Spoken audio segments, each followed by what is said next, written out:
Ba ba ba ba ba ba ba ba ba ba ba ba ba ba ba ba ba ba. All right, SPY today. I did get my one trade in. I did blow my gunpowder, and I did take a L. Um, so I'm here to discuss this. I actually woke up late today. Shameful. I know. I woke up at market open. And by the time I sat down and was all ready to go, it was about right here. The 15-minute 50 SMA, or 1550 as I like to say, was right here, right across the top here. I saw that it was struggling. It hit the bottom of the channel from yesterday. Oh no, come on. All right. Hit the bottom of the channel from yesterday and had a strong reversal. So I was thinking that this would be like the best reversal opportunity of the day. That's why it's R3. And it pulled back. It turns out I was right, but I wasn't yet coherent. I hadn't settled down. I wasn't in it. It was just what I was thinking. And so I was not prepared to commit to the call, and that's why I didn't mark it.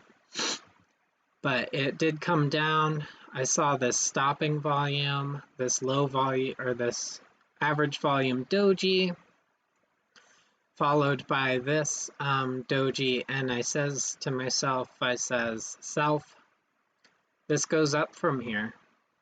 And it turns out I was correct. I was very correct. I was more correct than I could have imagined. I marked this as a low reward reversal, but it turns out that it was actually pretty good. And so it's coming up, I'm paying attention to the volume, and I noticed this this big volume, or this big price move. Let's see if we can get in there a little more. That's better. So I see this big price move on low volume, less than average volume, and I'm thinking a reversal is imminent, and I called it, but I called it early.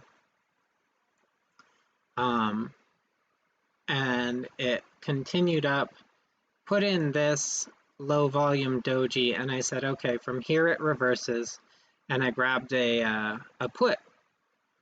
And I'm thinking it's going to continue downward. And I set my stop, and I was committed to the loss, like loss or target. That's what I kept telling myself. And this was a very long 20 minutes. So why did I feel this was significant?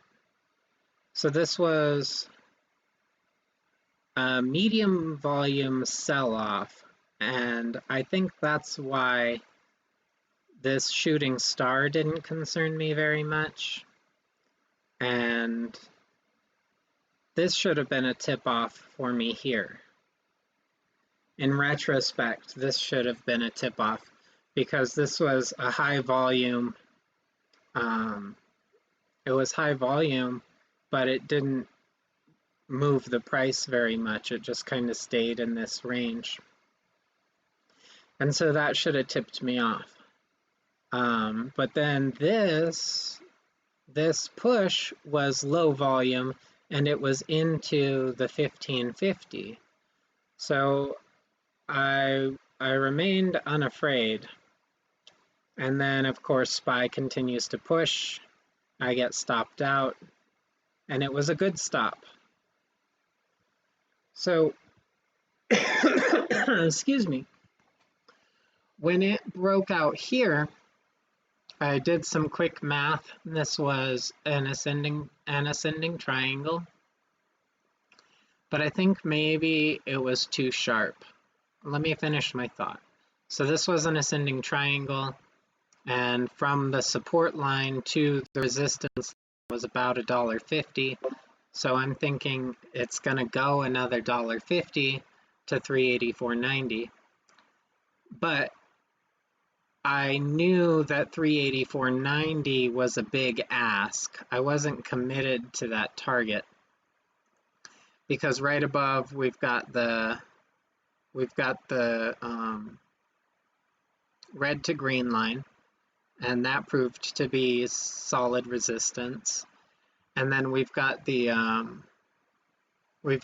whole channel, like everyone who bought in here is underwater right now. So that's all very strong resistance. So I was not committed to the 384.9 target. And I wasn't in the play, but I guess I wasn't committed to the call.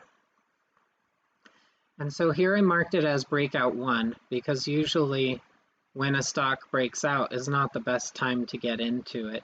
It winds up being low risk reward. But then when it comes back and it holds, that's the sweet spot. And so I marked this B3. Let's see, this candle was a low volume. It was actually a green candle when I called it, or no, I waited until after the candle to call it. So I'm marking my times at this point. But for whatever reason, I thought it was signaling a reversal. I knew that it was going to go down. I didn't know how far. Turns out I was correct. And then when it held here at this resistance line, I knew that it was going to go up. I marked this as a high reward breakout because it was holding support, but that proved to be incorrect. It came up to the 30-minute 50 SMA and fell back down. And at this point, I'm thinking it's going to continue down further, but the VWAP catches it. I think it's going to get stuffed at this resistance line. It does not. I'm starting to lose my mind. Like, at this point, I just had no idea what the stock was going to do. And it could be resulting from all week of staying focused every day, and it's the end of the week and my mind is just kind of going on me. When it failed here, I thought it was done, and I was wrong. So I just stopped attempting to make predictions, and I just kind of watched.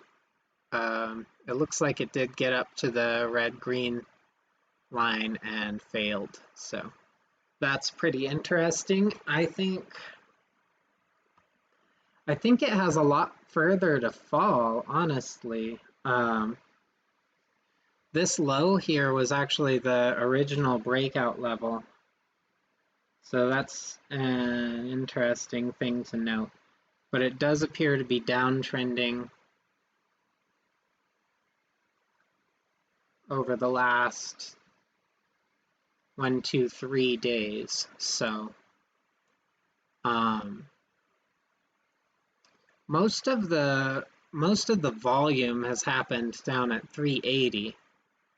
And so I'm thinking we don't get a real bullish reversal until 380.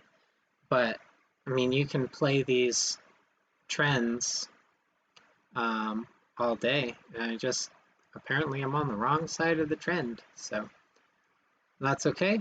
I stuck to my game plan, I stuck to my rules, and I'm proud of that.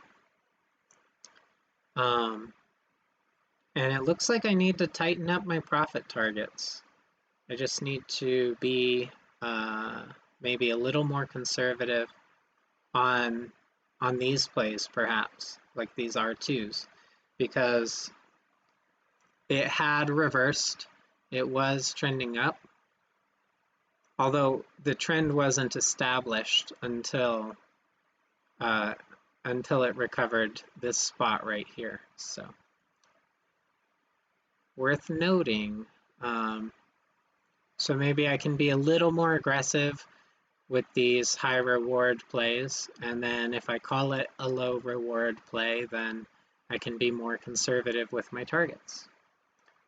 And that's why I'm building the system. So It's all good. It's fun, and I'm learning, and I feel all right about it. I hope you guys have a great weekend. Thanks for stopping by.